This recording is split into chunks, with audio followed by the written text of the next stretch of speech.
Hi. I know in the last video, I took up a subject that was very serious and probably scary and depressing. Good, because we should be scared and we should be upset enough to take action. And you contacting me tells me you do want to do something. You want to make a difference, and so do I. But I also want you to have hope and be positive about the fact that we can do something. We're not helpless. So in this video, I want to give you 3 tips. Something I discovered teaching all different age levels is that different ages get into different kinds of trouble online, and they get exposed to different things, and mostly they're not ready for it no matter what. So let's start with the young ones. Young kids that are not even in school yet, or just starting school, or in the lower elementary grades. Here's the issue with them. We have taught them something very detrimental to them, which is a cell phone is a way to have pleasure. It's an escape. It makes you feel good. And how did we do that? By handing our phone to them when they were very young. We need to stop doing that, first of all. But if we're going to do it, or we can't stop doing that because they expect to be able to use the phone, here's what you can do. Check the settings in your phone. First of all, don't ever just hand them an adult cell phone. That means they have free reign to go anywhere they want on the internet. Bad. You can put a family account into any kind of phone, and you make an account for each person in the family, and then you put restrictions for different things for different people so that they can't get themselves in trouble. Young children should not be on Google or YouTube or anything like that, because it's like the Wild West. Anything goes and they can get into anything. So what you can do is, if you fix the parental settings and create a family account, when you hand them the phone, just click that button, make sure they're in their own account, which is blocking all the bad things. It's that simple. It will go so far in not exposing them to anything they shouldn't be seeing. It's hard enough to keep after them when they're on their own, but we don't need to hand them the ammunition so that they are in danger. So that's something you can do for the young ones, and make them understand that there are things out there that are not safe, and you're trying to help them with that. Now, what about middle schoolers? They are so high energy and they're so curious. As a teacher, we used to call the boys in our middle school hormones and sneakers. And if you're a parent of a middle school, you know exactly what I mean by that. And that's great because they have all this excitement and energy and curiosity, but it's also dangerous because it's going to drive them to experiment and to look into things that they shouldn't be dealing with. So the thing about middle schoolers, here's a tip I can give you for that. Think about what happens to their phone after they go to bed. Some parents just let the child take it into the bedroom and assume, well, I told them not to be on the phone.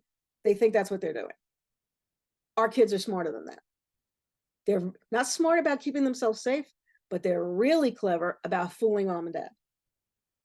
So you need to make a decision once they have their own cell phone.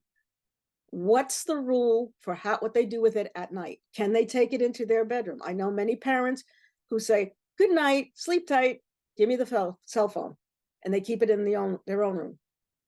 I don't think that's a bad thing if they're young enough and they accept that. If they're a little bit older, it's tough to kind of do that later, but I think that's the best idea. But if they're going to have it in their room for whatever reason, it has to be, it's turned off, period. Because first of all, they shouldn't be on it. And second of all, it's interruptive of their sleep patterns.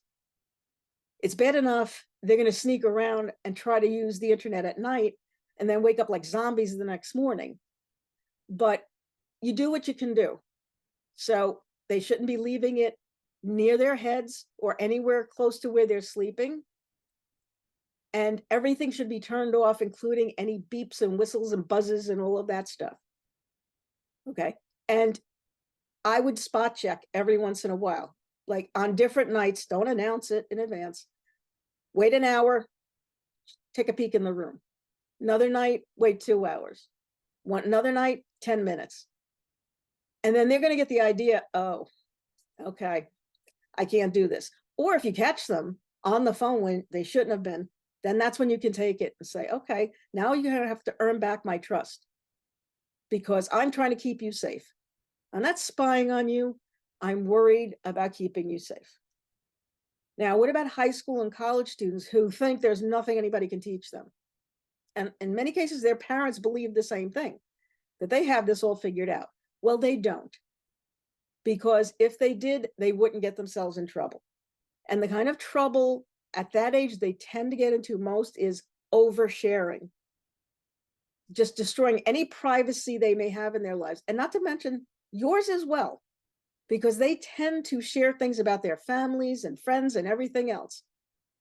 But a lesson they have to learn, and it has to be drilled into them, is what's done cannot be undone. It can't be unseen. If they think they can just delete something or pull it back from the internet, yes, they can. But that doesn't mean a million people haven't already seen it and copied it and can put it out there. And it can affect the rest of their lives. So talk to them about this. Again, they're not adults yet, but talk to them on a level that shows respect for them and that, they know a lot about being online. They don't know how to be safe, but they know how to maneuver online.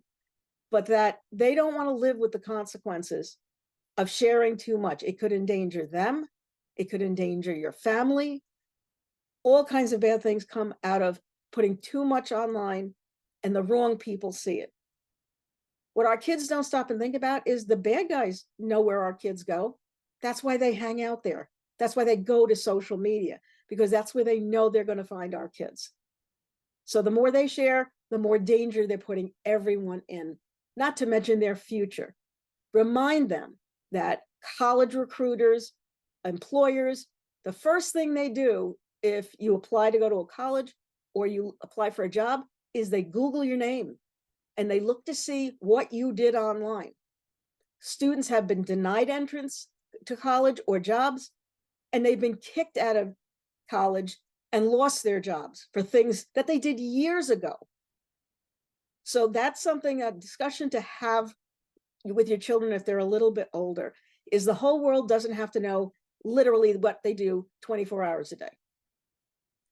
I hope those tips help. That's just the tip of the iceberg for what we talk about in the course and the things we need to do. But it's as simple as just having the information. Knowledge is power. I just gave you some powerful pieces of information. Please put them into action. It's a start. And hopefully I will see you in our discussion. And I can't wait to talk to you. Thanks.